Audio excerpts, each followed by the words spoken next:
बुगेरानी शरीफ वेठो ॻोठ लाल फ़क़ीरानी बहिराणी जे BISP centres ते कटौती जो अमल जारी।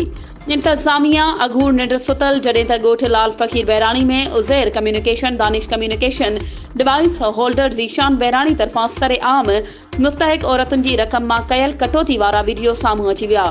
हुकूमत तरफ़ां मुस्तहिक ख़ानदाननि खे 8,500 जॾहिं त अटे जी मद में 2,000 रुपया फी जारी कया विया आहिनि। डिवाइस होल्डर्स 8,500 वारी किस्त मां 1,000 खां 1,500 जॾहिं त 2,000 वारी किस्त मां 300 रुपया कटौती कई पई वञे। जॾहिं त BISP जी टीम जे पहुचण खां पोइ डिवाइस होल्डर ज़ीशान बहिराणी पारां मुस्तहिक औरतुनि जो कटौती कयल रक़म वापसि करे छॾी। वधीक ख़बरूं ऐं अपडेट्स जे लाइ असांजे चैनल खे सब्सक्राइब कयो ऐं हा बेल आइकन खे प्रेस करणु न विसारिजो त जीअं असांजी हर नई अचण वारी वीडियो तव्हां ताईं पहुची सघे।